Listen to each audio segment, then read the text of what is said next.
Welcome to OkState Daily. Casey Porter here, joined by Coach Robbie Rainwater. And hey, it's been a minute. We've had Christmas, we've had New Year's, we've had a lot of transfer portal action, we've had a lot of basketball, wrestling, all of that, Coach. So hey, hope you had a happy holidays, and hey, welcome back in, man. Yeah, same to you. Hope you had a great Christmas and a good start to your new year. If you're anything like me and trying to get over some of this crud. Yeah. And head congestion, that sort of thing, but that kind of goes with the territory. But yeah, glad to kind of get back in a routine, and good to hear from you, and excited to talk some OSU athletics and kind of the things that's been going on. Those of you that know Coach Rainwater and I, that's about the nicest we're ever going to beat each other. So Yeah. we're going to end that type of conversation together. Yeah, right? it's weird. You know what I mean? It's just like, it's really not my personality. I'm kind of socially awkward anyway. It's not really not my personality to just reach out and be friendly. But even more so with you, it's just something's weird about it. Absolutely. Just don't call me Casey. I Right, won't call you Robbie. Like one podcast, I called you Casey. I had to beat myself up for it. I immediately stopped and I apologize. Absolutely. Okay, man. So make it rain. Tell me your thoughts on Oklahoma State athletics as of this moment. Yeah, well, I mean, I'm, love to see. I've been excited about what's been going on in the recruiting process with football. A lot of things that we've talked about on previous podcasts, and in regards to kind of our thoughts, it kind of shapes up to follow right along with kind of what we were hoping to see, and looking like we're getting some guys that have got some quality experience at quality programs, and still have multiple years of eligibility coming in. And so that's exactly what we've talked about multiple times, and going out and getting those guys that, are the type of kid that you recruit anyway, but now have a couple of years of experience that can come in and make a difference in your program for 2 to 3 years. And that's what we're seeing with, from kids from programs like Nebraska and TCU and Auburn and LSU, and so it's really exciting to see, and so those are, in my opinion, those are the kids that, and we've talked about this in previous podcasts, is that those are the type of kids that you were recruiting out of high school that you couldn't get because you were competing against the LSUs and Auburn's, that sort of thing. But now you're able to, and now you're able to get those kids, and they're more experienced and more mature, and already have the physicality of a college football player that now can come in with Rob Glass and those guys and add to. And so I've been very excited to continue to see what's happening on that front. So that with football, and then, watching wrestling and how exciting they are to watch, and how looks like we're getting the wrestling program back on track, or whatever the case is, how you want to look at that. Just a lot of exciting things going on in OSU athletics, if you ask me, and kind of right around the corner from starting baseball season too. So let's get it going. Let's get it going. I'm ready for that. I'm ready for it to warm up, and I'm ready to start hearing the bats ping. It's kind of been a long time for me, because, my son, with being a football player, making state finals, and hadn't been around baseball in several months. So I'm excited to get back involved in that, and hearing the mitts pop and the bats bing and all that kind of stuff. So I'm excited about everything that's going on with OSU right now. Absolutely. So you mentioned, hey, you got guys from LSU, you got guys from Nebraska, you've got a transfer from OU, of which we saw Kendall Daniels transfer from OSU to OU. Did that affect you one way or the other? Are we being honest, or are we being professional? I'm being honest, Okay, absolutely. yeah. I mean, would I ever ask Robbie Rainwater a question if I didn't want his honest opinion? I know where not to go if I don't want that on the podcast. Well, yeah. Right? All the reason why I asked was just a preface that I'm fixing to be honest. So Absolutely. For the fans, there you go. Let's have it. Make it rain. There's several podcasts where I talked about, and even it was mentioned in press conferences with Coach Gundy, or of lack of effort. That's one of them. Has all the tools and has the physical nature to be an impressive player, and it just wasn't there, And so I think for me, a lot of the times when I was saying you're either coaching or allowing it to happen, and if you don't want to continue to allow it to happen, quit putting the same people on the field. He was one that I was in reference to, is that the numerous times that out of position because of lack of effort or jogging or whatever the case is, I was more disappointed in the coach is continuing to put him on the field as opposed to being disappointed at his effort. That's where I got to with it, right? Is that it was so obvious, whether you were in the stadium or you were in watching it on TV or listening to it on the radio or whatever the case was, it was so obvious to anybody that had eyes on the game, right, that it became more of a frustration that we continued to allow it to happen by continuing to put him on the field. 100%. So for him, we're kind of in a different era with fans these days too, because in the past you really hadn't liked to talk about athletes and that sort of thing because they're still kids.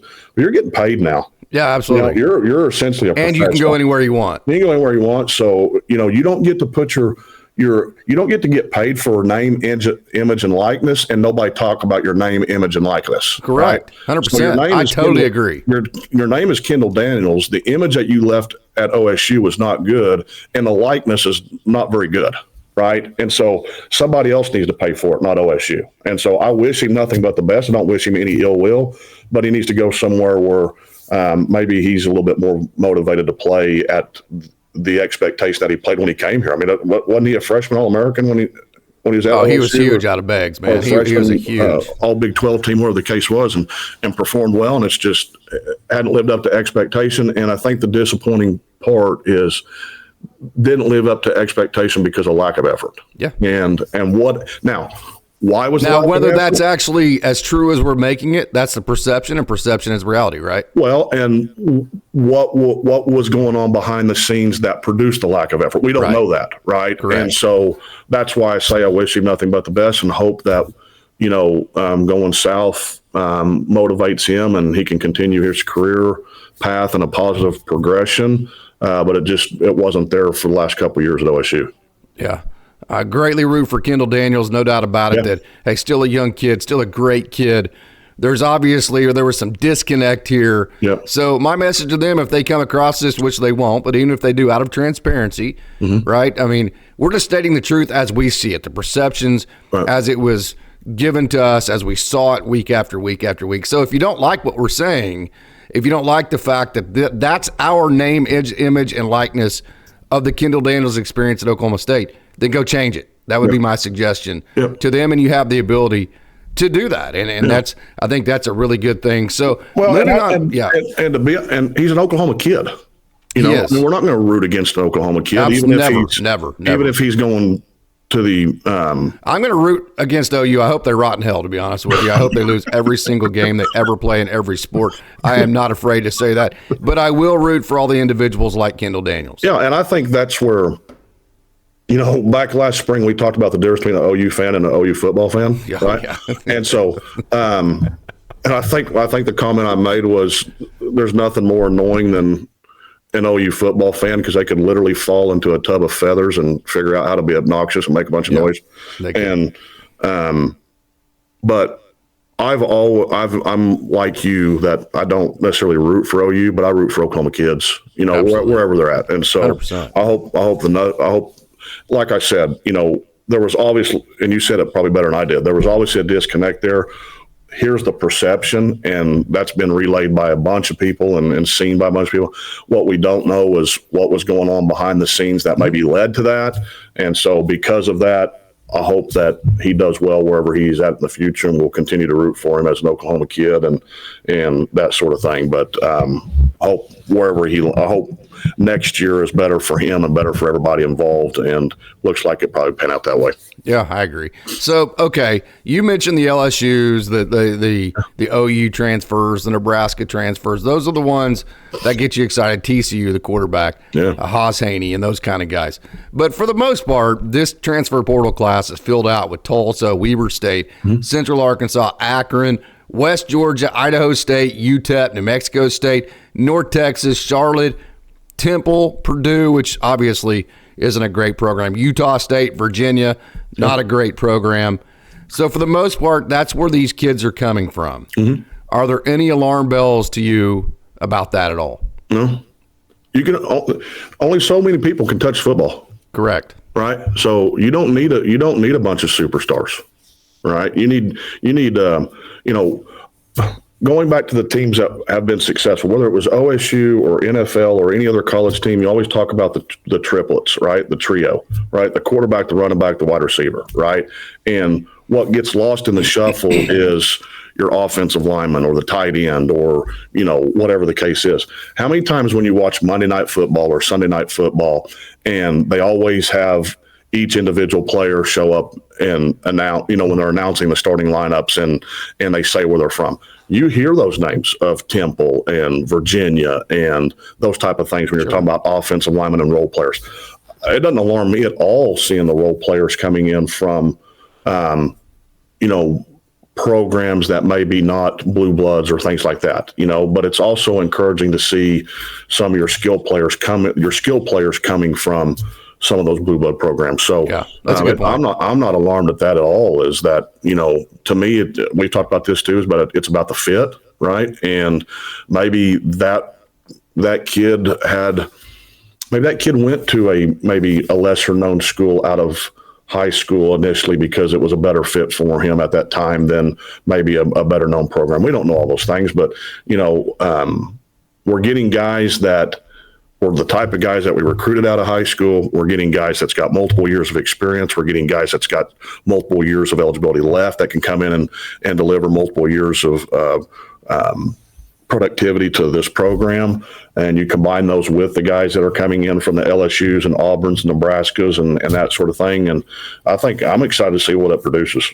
Yeah, we've kind of talked in a broad sense all of the things that we're excited about in terms of the things that we wanted that we were, I'll put it from my perspective, that I bitched and moaned about all last year. And I think rightfully so. I think we've all been kind of shown to be right with those bitches and moans. So that's probably a little bit too harsh of a term to use, but I'll use that because I think that, that's a good way to say it. But having said that, moving now forward, what would you say as an OSU fan? Like, I'm diehard, you're diehard. There's so many diehards out there.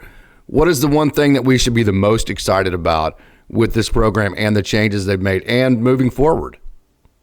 Like, why should I be excited? What's the one thing you would say? Is the urgency that we've seen from this coaching staff or from Coach Gundy, right? The urgency that we've seen from Coach Gundy to make significant change that he never has, and to go out and get the kids that I feel like we need to be going and getting, right? Mm-hmm. And to not be afraid. I mean, we've talked about, and you've for years, people have talked about, Coach Gundy not recruiting the 4-star or the 5-star kids and trying to compete with the LSUs and the Alabamas and the OUs and that kind of stuff.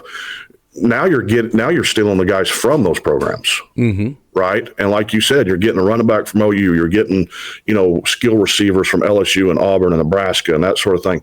That's the difference. And to answer your question about what people should be excited about is the urgency that you've seen from Coach Gundy that portrays or produces the perception that he's still got the fire to be the head coach and has the ability to go out and make the changes necessary to get this program back on track and to put the program ahead of the individuals. And I think that's what we've complained about, that we've talked about, what we'd like to see, and you're seeing it. And that's why I'm excited, is because, one of his last press conferences, he made the comment that he's got just as much fire about coaching as he did when he took the head coaching job back in 2005 or whatever it was. And I think you're seeing that, right? And so it's not just speak, it's not just press conference talk, it's not just coaches speak. He's actually going out and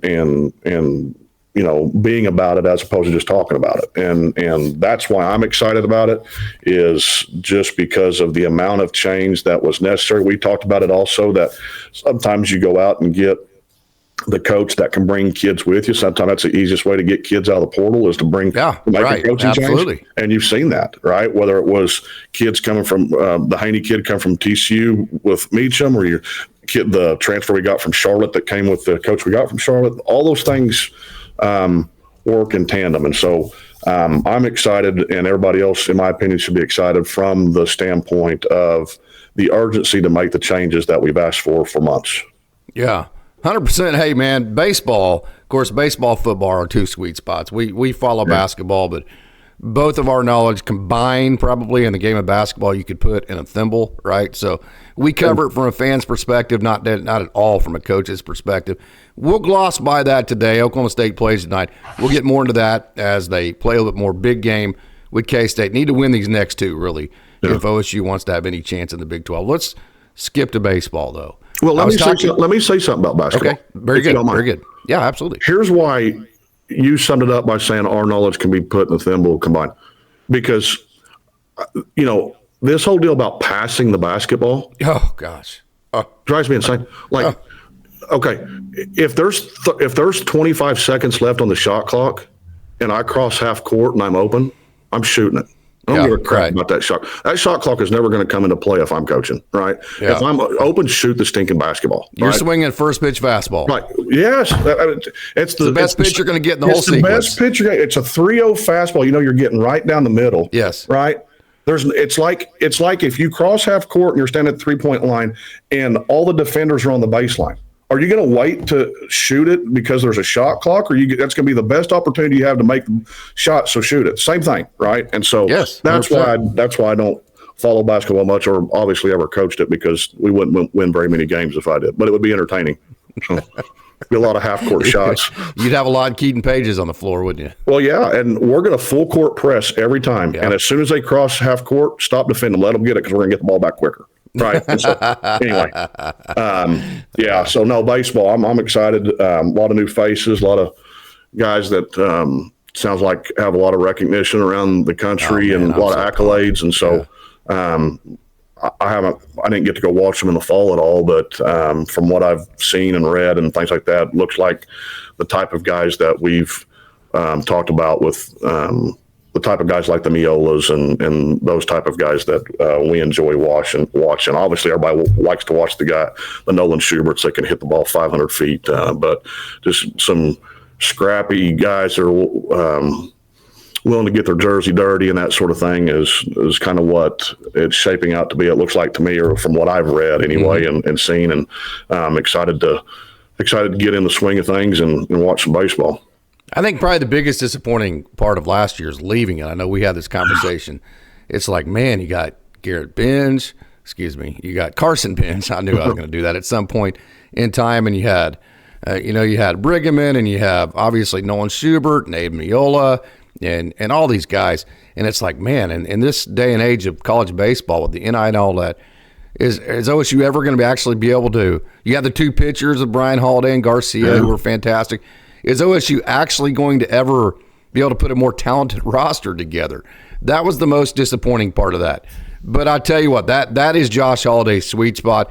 He has absolutely reloaded this lineup. I think his last name's Culberson, the shortstop out of California, middle infielder. This dude's unbelievable. He's going to be he's projected right now to be a Major League Baseball player as he moves on. He's incredible. Aiden Miola, they're going to be able to use in any way they want. A.B. Ortiz is going to be back. I'll tell you another thing another guy that I think Oklahoma State fans are sleeping on. Bo Sylvester, who got hurt, the catcher, got hurt early last year. He's back. He's from Hawaii, dude from Hawaii. He's going to be really good. And then the lefty out of Indiana, Ethan Lund. This guy's the real deal. He's absolutely the real deal. So if Gabe Davis can reach his potential and be a 94-95 from the right side, I'm telling you, Ethan Lund is fantastic. You have a whole slew of other guys like Sean Youngerman with great arms. You got Ryan Ure out of the bullpen. Yeah.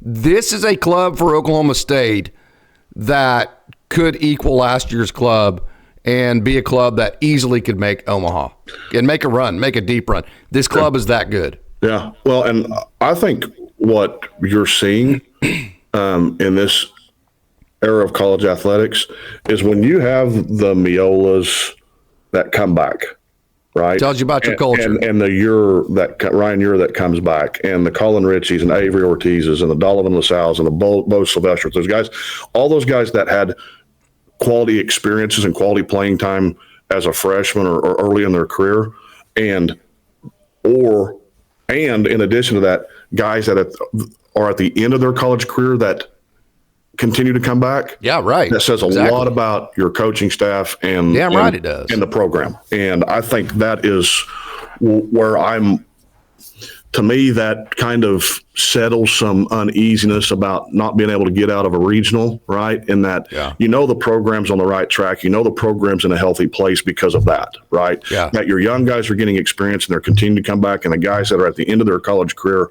that have a chance to maybe transfer or go somewhere else. I mean, in Miola from Florida, yeah. Right. And he continues to come back to OSU when it's 17 degrees. And will live in Florida when he's done playing. Right. He will move back to Florida, probably never come back to Oklahoma. Right. But because he loves Josh Holliday, the coaching staff, and OSU baseball. Yeah. That says a lot about he stays, yes. Says all you need to know about the program, if you ask me. And 100%. Josh Holliday and the coaching staff. Or Coach Holliday and the coaching staff. So, ask Rock Riggio.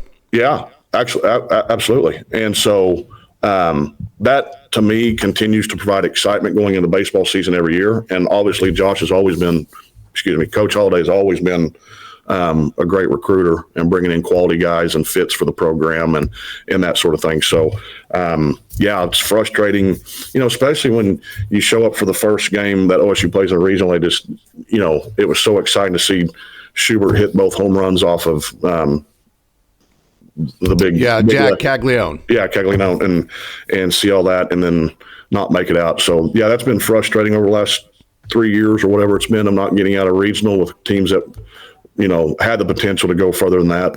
But I think it'll be exciting to see them get over the hump and continue to reload, like you're saying, as opposed to rebuild, to reload and maybe break that ceiling of getting through that regional this year. Yeah.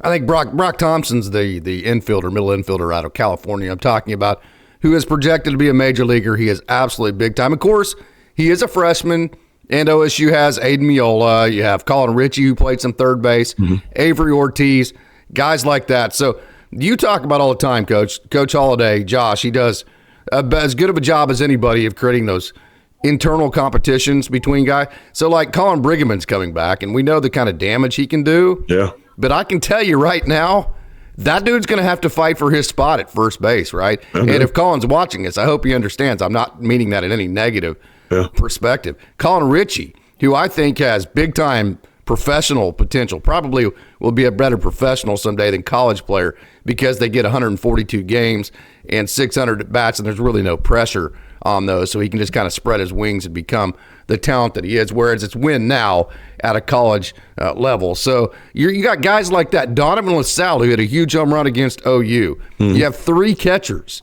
okay? Avery Ortiz isn't just going to automatically slide over to shortstop, right? And Aiden Miola, know he can play short. There's going to be some incredible internal battles on this team. That's going to just make those margins better, and those margins matter. Absolutely. And like you said, we talk about that every spring, about that internal competition that Coach Holliday produces for those kids. There's never a time for kids to get comfortable or complacent. Nope. You know what I mean? And we saw that. They can get comfortable but not complacent, I would say. Yeah, I mean, depending on what your definition of comfortable is. Yeah, comfortable with where your role is, but not comfortable in, not you trust your coach. You trust if you do your job, you'll be in the line, that kind of thing. Right. But we also see that, when you talked about the home run that LaSalle hit last year against OU, and he hadn't played in 2 months. Yeah, right? No, he gets inserted. They didn't play a whole lot after that. Right, gets inserted. It's a grand slam. I mean, that's the exciting stuff you like to see, and that's what Coach Holliday, like you said, the Coach Holliday and his coaching staff produces those internal competitions at each position that makes each spot in the lineup that much more productive game in and game out. So sometimes it can become frustrating. You're like, man, this kid was just fixing to was due to get a hit, and now he's got to sit for a game or two or whatever the case is. But that's all part of it. But it'll be exciting to see the new faces and see where OSU baseball takes off from. I hope they get off to a better start. Right? Yeah, and I think so you don't get Florida in the regional. This sounds like making an excuse, but damn, just don't get Jack Caglione in your regional, right? Yeah. I mean, gosh. Yeah, and it's just,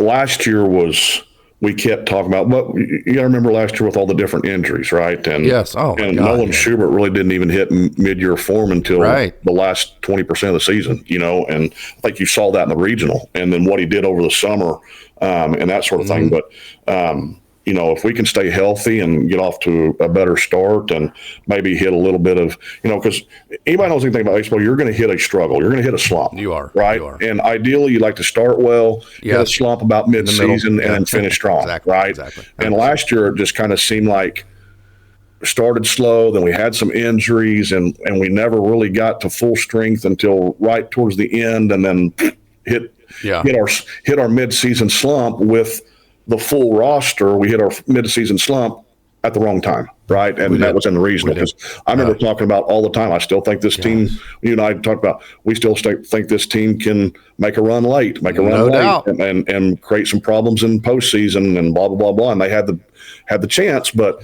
I just don't. I think last year's team, with all the injuries and the different lineups because of the injuries and that sort of thing, they hit that mid-season slump that you're talking about right at the end in the regionals. Almost like it came after that first game, and all of a sudden we started slumping again. Yeah. And so hopefully we can get off to a healthy start and a fast start, and then hit that lull somewhere in the middle and finish strong in the Big 12 tournament and host another regional and see how far it takes us.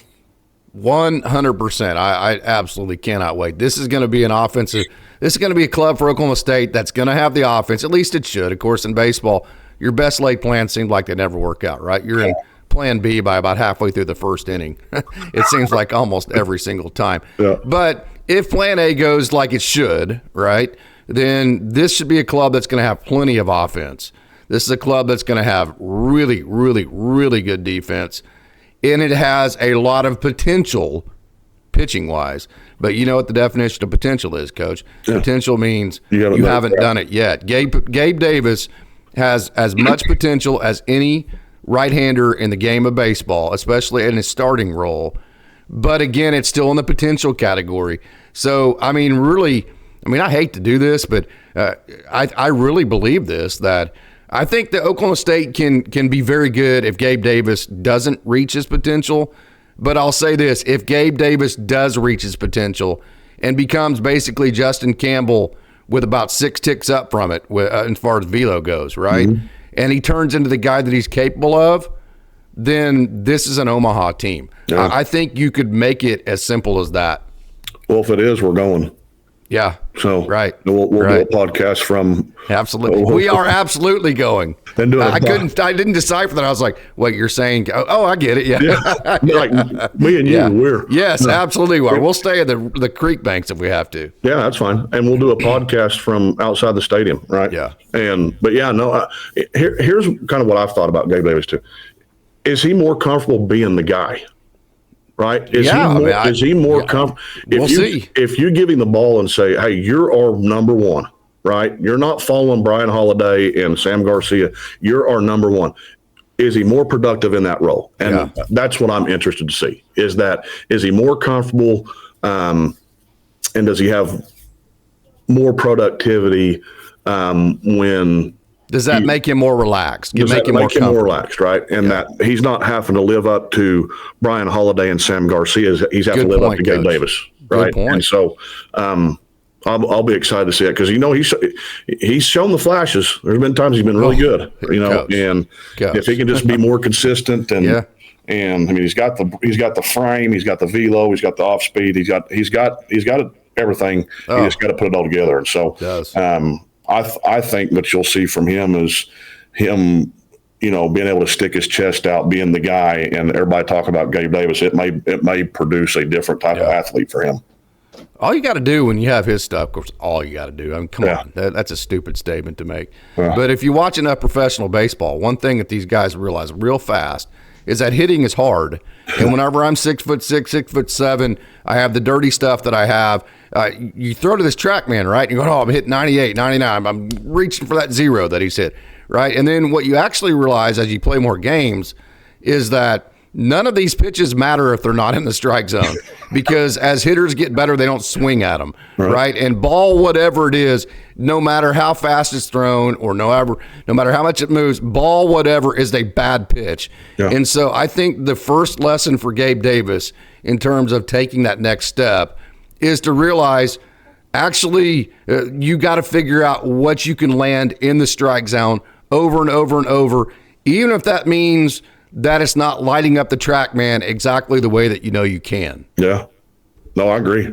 Yeah. There's no substitute. It's kind of like in golf. There's no substitute for distance. Yeah, right. Like if you're playing in a scramble and this one may have a little bit more break, but it's 4 feet closer, there's no substitute for distance. Let's take no doubt. Closer. Same thing in baseball, right? There's no substitute for pounding the zone, right? None. And that you can have the velo, and you've seen that just talking about Gabe Davis. You've seen Gabe Davis has had the velo. It's not being able to pound the zone that's kept him on the fringe, right? Or on the margin, like you talk about a lot. And that's the difference between him and him last year and hopefully him this year, is him being able to pound the zone with multiple pitches with the velo. But do you take a guy that throws 91, 92 that pounds the zone, or you take a guy that throws 97 to 100 that may get people to swing out of the zone and miss? I can tell you which one gets taken in professional ball. That's correct. Yeah. And so it's Gabe Davis. Yeah. And but as we grew up watching the Greg Maddoxes and, the Tom Glavins, probably the most unimpressive thing that I've ever witnessed in baseball, and at the same time, the most impressive thing I've witnessed in baseball was watching Tom Glavine throw a bullpen. Yeah, no doubt. There was nothing impressive You're about about it. to fall asleep. Yeah, there was nothing impressive about it except understanding that the catcher never moved. Nope. Right? Wherever he set up, he never moved. Like they could have literally put a cardboard box back there and it would have been perfectly fine. Yep. It was the most unimpressive thing to watch a guy in Major League Baseball that was throwing 84 miles an hour throw a bullpen, but at the same time watching him paint the corners and pound the zone and hit the mitt where it was placed with movement. Yep. So the most unimpressive thing was also the most impressive thing I've ever witnessed. And so you get that type of pitching from a guy that has the stuff, man, it can be very impressive to watch. Yeah, it's called being execution focused. He's got the stuff.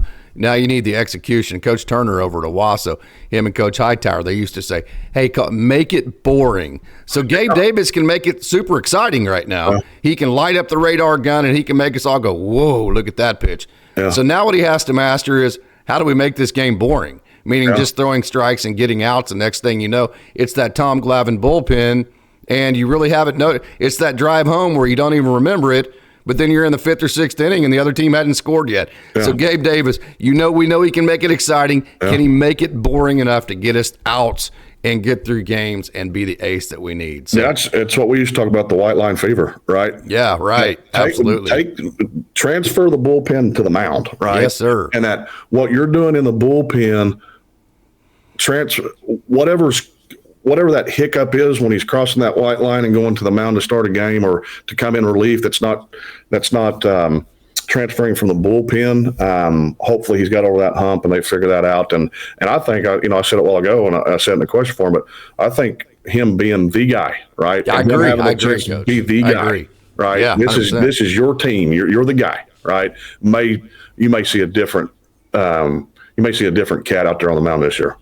So those internal competitions we talk about that we love so much about that Josh creates, Coach Holliday, I think sometimes there's also other types of guys that you're talking about here that instead of doing that with them, you need to walk up to him and go, hey, dude, you're my guy. Don't worry about it. You can have 3 or 4 games and totally suck and you're still my guy. Yeah. I got your back. There are other guys, too, that, yes, they need to be motivated, but they're motivated by kind of the fear of failure. And then those are the types, I'm not saying that any guy on this team is that guy, but there are certain players that you need to treat in that way too. Mm-hmm. I don't think there's anything wrong with, and whether it's, now this is going to be very unpopular, whatever organization you're in, I don't think there's anything wrong with everybody in the organization know who the horse is. 100%. I don't think 100%, there's anything wrong with that. Coach. I don't think. How do you go? That's our dude right there. How do you go to people and say, everybody know your role, okay, and everybody has a role on this team, yet nobody knows who's the horse and who's the wagon, right? Exactly. 100%. And so I don't think there's anything wrong with everybody knowing that you're the guy, and he's going to be protected, right? Mm-hmm. And you're the role player. Right. 100%. If you want people to be a role player and have a defined role and produce and at the right time in the right moment, it's not just about creating those internal competitions. It's about everybody understanding where they fit. right? It saved Lane Forsythe's career. Because it was absolutely. okay for him to be a role player. Absolutely. That's what he wanted. That's right. And he didn't, and everybody knew it. He wasn't the guy. He wasn't our 100%. horse. He wasn't our guy. But everybody loved it when he was on the field. And because of that, he was the guy as far as execution in certain situations. Sure. Right? Yeah. Just not in the role. Everybody needs to know who the vocal leader is. And even if you're not a vocal leader, who is the non-vocal leader? Who is our horse? Who's the guy that we're going to get behind, right? And the last thing you want is for somebody that nobody wants to be the horse thinking that he is the horse. Right. So it's much easier to get out in front of it. It's much easier to get out in front of it and define it for everybody. Trying to generate leadership instead of it innately happening. Oh, it's terrible. Yeah. It's weird. Yeah. It's awkward. So it absolutely is. I think totally agree, Coach. I think to me, I've said it multiple times, I'll repeat it again, but I think, going and saying, handing him the ball, say, you're our guy. We're going to go as you go. Go out there and get it done. That's why I'm having this narrative on this show. I don't mean that to put too much pressure on anybody, but let's get it out there. Here you go. If you can't handle that and you can't handle the pressure, then you ain't going to go find out. You're not going to go any further than you are right now anyway. So exactly. Let's just get it over with right now. You're our guy. We're going to go as you go. Everybody's getting in behind you. You go up there and do your thing, and we're going to win ball games. And gosh dang it. Damn it! I think we're going to the College World Series, right? And I think you're going to lead us there. That's what I think. So there you go.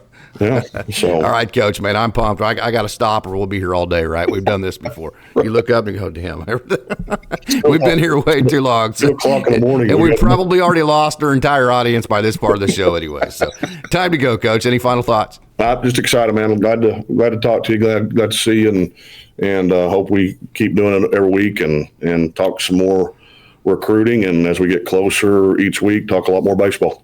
100%, Coach. Thanks. All right, man. See you.